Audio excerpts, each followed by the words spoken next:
जैसा कि आप सब जानते हैं कि पिछले 1 से 1.5 दिन में दिल्ली में मॉनसून की पहली बारिश हुई है और बहुत हैवी रेनफॉल दिल्ली ने देखी है। आईएमडी का डेटा ये बता रहा है, जो दिल्ली की आईएमडी की सफदरजंग की ऑब्जर्वेटरी है, उसने आज सुबह जो डेटा रिलीज़ किया सुबह 8:30 बजे, उसके मुताबिक 24 घंटे में वहाँ पर 228 मिलीमीटर बारिश रिकॉर्ड हुई है। 228 मिलीमीटर बारिश 24 घंटे में 1936 के बाद पहली बार कल दिल्ली में देखी गई है। ये कितनी बारिश है इसका अनुमान लगाने के लिए मैं आपको बताऊंगी कि तकरीबन दिल्ली में पूरे मॉनसून के सीज़न में 800 mm बारिश होती है, यानी 24 घंटे में ही मॉनसून की तकरीबन 25% बारिश हमने दिल्ली में देखी है।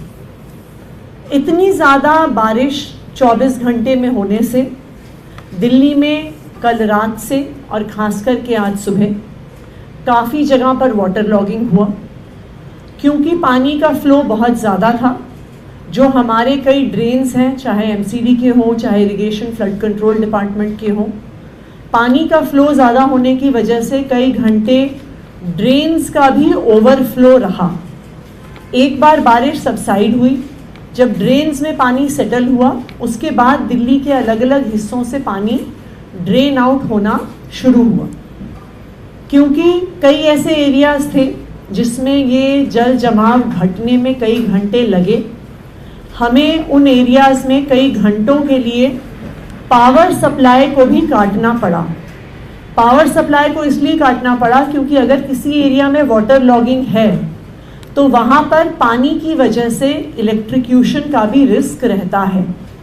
एंड आपको याद होगा कि 2 से 3 साल पहले दिल्ली के श्रीनिवासपुरी एक्सटेंशन एरिया में वाटर लॉगिंग में इलेक्ट्रिक्यूशन की वजह से किसी की डेथ भी हुई थी। इसलिए दिल्ली के कई एरियाज़ में जहाँ पे पानी काफ़ी लंबे समय तक भरा हुआ था, हमें पावर कट्स भी करने पड़े।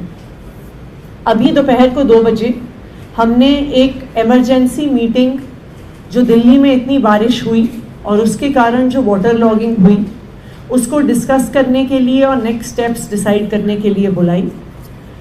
दिल्ली सरकार के 4 मंत्रियों ने इस मीटिंग को चेयर किया, जिसमें UD minister Saurabh Bharadwaj ji, GAD and environment minister Gopal Rai ji, food and supplies minister Imran Hussain ji और मैंने इस मीटिंग को चेयर किया। यहाँ पे दिल्ली सरकार के सभी सीनियर ऑफिसर्स मौजूद थे, जिसमें chief secretary, UD department, urban development department के additional chief secretary, PWD, MCD, NDMC, Delhi Jal Board, सारे डिपार्टमेंट्स जो वाटर लॉगिंग से जुड़े हुए हैं वो मौजूद थे। कई इम्पॉर्टेंट डिसीजंस आने वाले कुछ दिनों के लिए इस मीटिंग में लिए गए। मेरी क्योंकि अभी तबीयत पूरी ठीक नहीं है, मैं सौरभ जी से रिक्वेस्ट करूंगी कि डिटेल में मीटिंग में क्या क्या डिसीजंस हुए, उन डिसीजंस के बारे में आपको ब्रीफ करेंगे। ये जो 4 मिनिस्टर्स की चेयर में मीटिंग हुई, इसके अंदर कुछ डिसीजंस लिए गए हैं।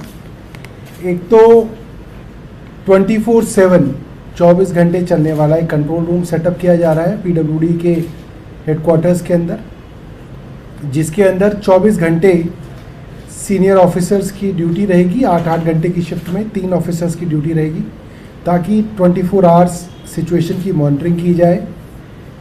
जो बड़े विभाग हैं जिनका पानी से संबंध है, PWD, MCD, irrigation flood control, इन तीनों डिपार्टमेंट के रिप्रेजेंटेटिव्स भी इस फ्लड कंट्रोल माफ़ कीजिएगा, इस वाटर लॉगिंग कंट्रोल रूम के अंदर मौजूद रहेंगे, ताकि अपने अपने डिपार्टमेंट से कोऑर्डिनेट कर सकें।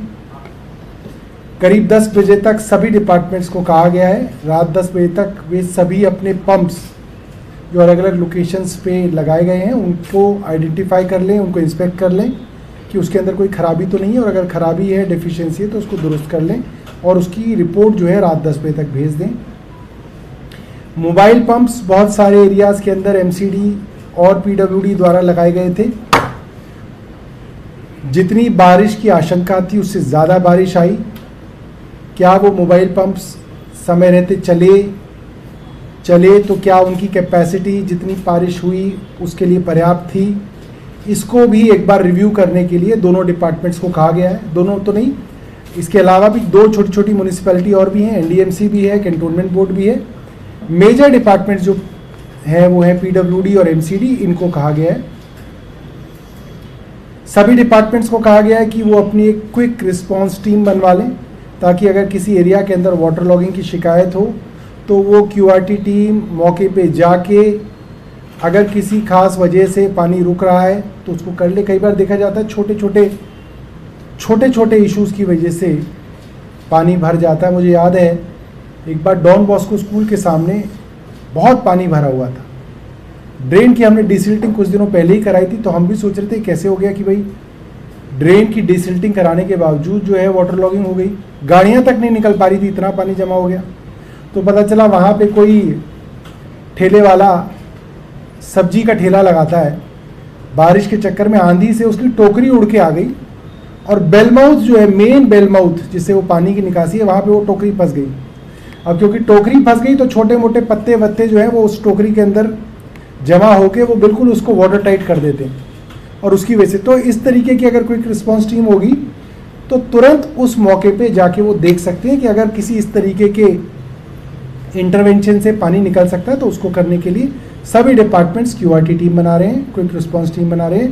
ट्रैफिक पुलिस को कहा गया है और हमने एरिया रिप्रेजेंटेटिव्स, एमएलएस, काउंसलर्स को कहा है कि वे अपने अपने तरफ से लिस्ट दे दें कि उनके इलाकों में कौन कौन से वल्नरेबल एरियाज़ हैं जहाँ पे वाटर लॉगिंग देखी गई, और चीफ सेक्रेटरी को कहा गया है कि वो उन सब एरियाज़ जहाँ जहाँ की भी लिस्ट आती है उसको सभी डिपार्टमेंट्स के साथ बैठ के एक बार रिव्यू कर लें, अगर किसी चीज़ की ज़रूरत है तो उसकी डायरेक्शंस दे दें।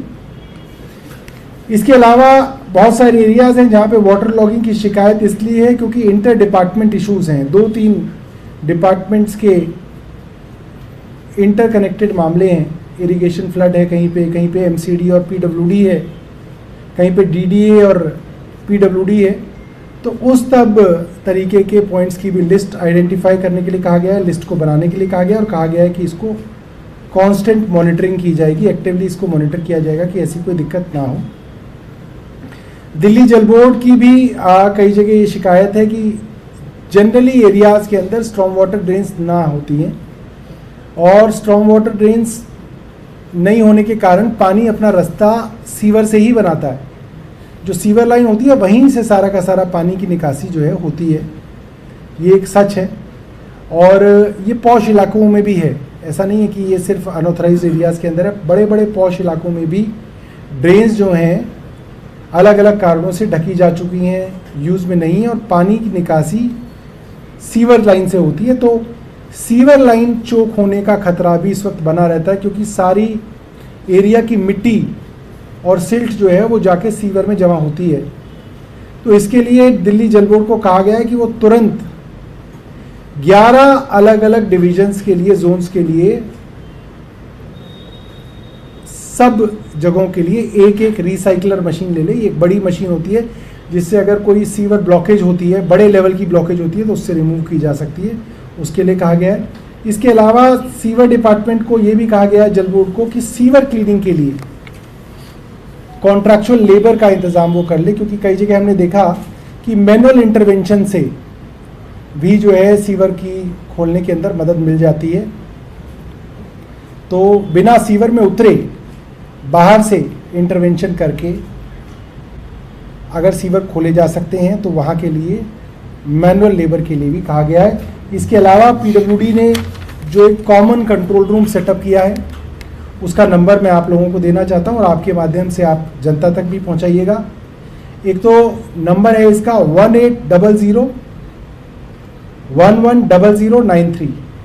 मैं रिपीट करूँगा, 1800-110093।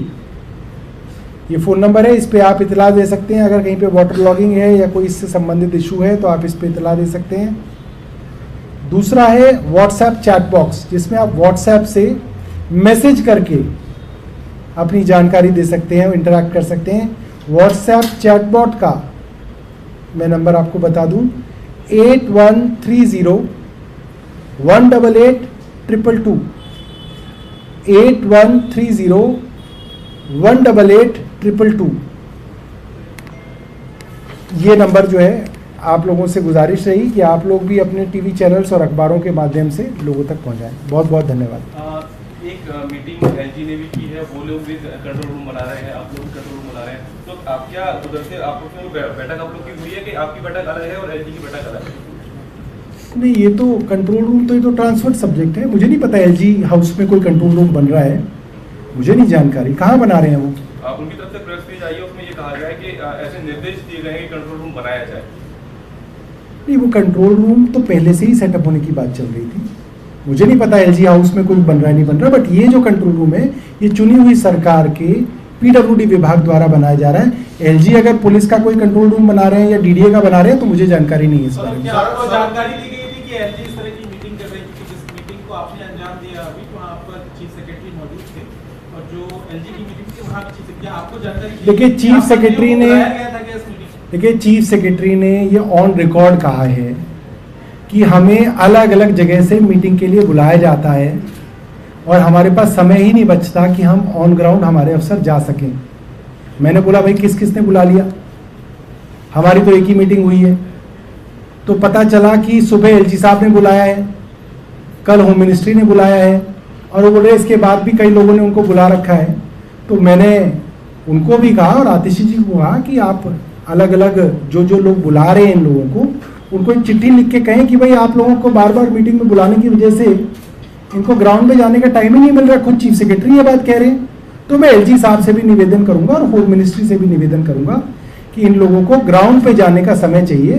खुद मुख्य सचिव ने हमारी मीटिंग में कहा तो कृपया इनको ग्राउंड पे जाने का समय दे दें। मीटिंग में बुलाया गया था? कौन सी मीटिंग? हमें कोई जानकारी नहीं कि एलजी साहब ने किस चीज की मीटिंग की। सौरभ, एक सवाल है, आपने अभी बोला कि इंटर डिपार्टमेंट्स की इश्यूज हैं। बाराकुला नाला ओवरफ्लो करने की वजह से साउथ दिल्ली और नई दिल्ली में सबसे ज़्यादा पानी भरा है, सूचना हमें मिल रही है। क्या वहाँ पे एमसीडी और फ्लड इरिगेशन डिपार्टमेंट कोई इशू था जिसकी वजह से वो नाला साफ नहीं हो पाया है? अभी वो नाला की जिम्मेदारी किसके पास हो? क्या देखिए, पूरी दिल्ली में सबसे ज़्यादा बारिश, अगर आप आईएमडी के भी वो डेटा देखिए तो सबसे ज़्यादा बारिश साउथ दिल्ली में हुई है।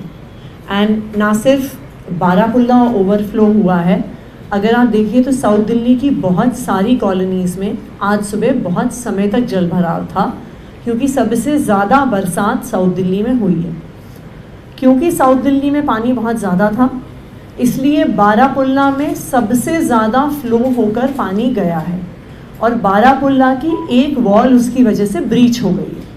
तो अभी वहाँ पे एमसीडी, आईएनएफसी, वहाँ पर हमने बाकी सारे डिपार्टमेंट्स जो भी सहयोग कर सकते हैं सबको लगाया हुआ है। इस समय कोई वन डिपार्टमेंट वर्सेस दूसरी डिपार्टमेंट, एमसीडी वर्सेस दिल्ली सरकार वर्सेस एमसीडी और एनडीएमसी नहीं है। जहाँ जहाँ पर भी कोई भी डिपार्टमेंट सहयोग कर सकता है वो अपने रिसोर्सेज भी लगा रहा है, अपनी मैन पावर भी लगा रहा है। बाराकुल्ला को जहाँ पे उसकी दीवार ब्रीच हुई है वहाँ पर अभी बंडिंग का काम चल रहा है और हमें उम्मीद है कि एक बार बंडिंग पूरी हो जाती है उसके बाद जो अभी ओवरफ्लो हो रहा है बाराकुल्ला से वो बंद हो जाएगा।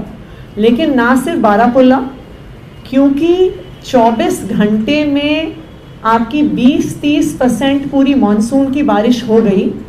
ना सिर्फ बाराकुल्ला, बहुत सारी ड्रेन्स आज सुबह ओवरफ्लो कर रही थी।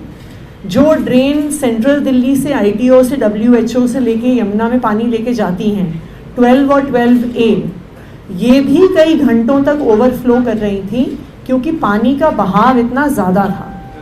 ये रीज़न था कि आईटीओ से और इवन मिंटो ब्रिज से पानी क्लियर होने में समय लगा, क्योंकि जब यहाँ से पानी पंप आउट भी किया जाता है वो ड्रेन्स में ही जाता है और अगर ड्रेन्स ओवरफ्लो कर रही हैं तो फिर वो पानी ड्रेन आउट करके नहीं निकलता। जब बरसात बंद हुई और जब ड्रेन्स का पानी सेटल हुआ उसके बाद दिल्ली में जो अलग अलग जगह पानी का लेवल था वो कम हुआ, क्योंकि बाराकुल्ला की वॉल ब्रीच हो गई वाटर की क्वांटिटी इतनी ज़्यादा थी उस समय, इसलिए साउथ दिल्ली के उसके आसपास के कई एरियाज़ में, मथुरा रोड में, जंगपुरा ए में, सनलाइट कॉलोनी में, वहाँ पर समस्या ज़्यादा समय रही है। लेकिन वहाँ पर भी काफ़ी संख्या में टेम्पररी मोटर्स वगैरह को लगाया गया है अलग अलग कॉलोनीज से पानी को ड्रेन आउट करने के लिए।